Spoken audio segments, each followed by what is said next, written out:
Tahukah sahabat, 9 dari 10 pintu rizki berada dalam perdagangan. Ada suatu riwayat, walaupun hadisnya dhaif, alaikum bit-tijarah fa inna fiha tis'ata asy'arir rizqah. Hendaklah kalian berdagang, karena berdagang 9 dari 10 pintu rizki. Nabi SAW di waktu mudanya merupakan seorang pedagang yang sukses. Bahkan Nabi pernah mengatakan bahwa berdagang merupakan salah satu mata pencaharian terbaik. Atyabul kasbi amalur rajuli biyadihi wa kullu bai'in mabrur. Sebaik-baik pekerjaan adalah pekerjaan seorang pria yang dilakukan dengan tangannya, dan setiap jual beli yang mabrur. Hadis riwayat Ahmad. Bagaimana tidak? Peluang seseorang untuk mendapatkan rizki, terlebih harta, melalui perdagangan ini lebih besar peluangnya daripada pekerjaan lainnya seperti menjadi seorang karyawan, pegawai dan sebagainya. Sebagai contoh, pemerintah menetapkan UMR di kota besar kurang lebih 5 jutaan. Para pegawai harus bekerja dari hari Senin sampai Jumat 8 jam per hari, belum termasuk transportasi pulang perginya. Kemudian di akhir bulan barulah mendapatkan upah rata-rata minimal 5 juta misalnya. Ini hanya sebagai ilustrasi.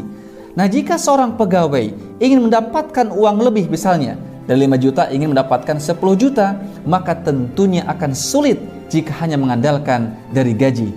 Kalaupun misalnya ada pekerjaan lembur misalnya, tapi biasa jumlahnya tidak sampai melebihi gaji bulanannya. Kalaupun ada, itu sangat jarang. Namun beda halnya peluang yang akan diperoleh melalui usaha perniagaan atau perdagangan. Misal, seseorang ingin mendapatkan 5 juta per bulan dari hasil berdagang. Bagaimana caranya? Di antaranya pertama, bisa menjual produk yang untungnya 5 juta. Kemudian ada yang beli 1 orang sebulan. Atau menjual produk yang untungnya 1 juta per produknya. Berarti kita tinggal menjual 5 produk saja dalam sebulan. Atau jualan produk yang untungnya 100.000 per produk. Dan yang beli ada 50 orang per bulan. Dapat juga 5 juta. Kalau masih kemahalan, turunkan lagi. Misalkan untungnya 50.000 per produk. Berarti harus terjual 100 produk per bulannya. Atau 10.000 aja per produk untungnya. Berarti harus terjual dalam sebulan 500 produk per bulannya. Ini sebagai contoh misalnya. Nah, begitupun jika ingin memperoleh pendapatan 1 miliar per bulan. Semua sangat berpeluang untuk memperolehnya melalui pintu perdagangan ini. Apalagi di zaman kemudahan akses internet yang sudah menjangkau hampir 70% warga Indonesia, yang jumlahnya warga kita ada sekitar 280 juta jiwa. Atau jangan jauh-jauh, misalkan Jawa Barat yang hari ini penduduknya hampir menyentuh 50 juta penduduk. Taruhlah kita mengambil 10%-nya aja, berarti 5 juta penduduk misalnya.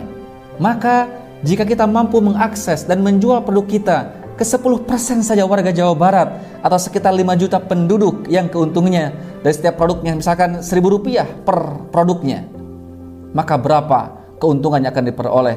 Tidak kurang dari 5 miliar rupiah. Sungguh sangat besar potensi dan peluang yang akan diperoleh dari pekerjaan perniagaan ini. Oleh karena itu, Nabi SAW sangat merekomendasikan mata pencaharian melalui perdagangan ini. Sahabat sekalian, namun tentunya perlu diingat sabda Nabi SAW bahwa rizki, ajal, kebahagiaan, serta kesengsaraan seorang hamba semuanya sudah ditulis, sudah ditakdirkan sejak kita berada di dalam kandungan ibunda kita. Rizki sudah diatur dan tidak akan tertukar.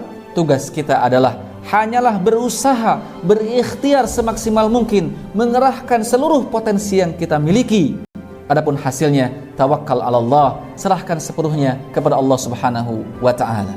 Karena sesungguhnya Allah tidaklah melihat dari seorang hamba penampilan maupun harta kekayaan kalian, tapi Allah hanya melihat terhadap ketakwaan kalian. Menjadi orang kaya tentunya mulia jika dengan kekayaannya semakin bermanfaat bagi manusia yang lainnya. Jika dengan kekayaannya ia semakin takut dan cinta kepada Allah Subhanahu wa ta'ala. Yang jika dengan kekayaannya ia semakin dekat dengan Allah Subhanahu wa ta'ala.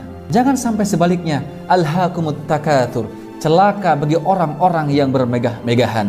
Jangan sampai dengan kita bergelimang harta malah kita menjadi hamba yang lalai, sombong, apalagi sampai berani melampaui batas dengan melanggar aturan-aturan Allah. Semoga Allah Ta'ala memberikan kita keberlimpahan rizki yang tentunya bermanfaat bagi banyak orang, dan tentunya menjadikan kita semakin dekat dengan Allah Subhanahu wa Ta'ala.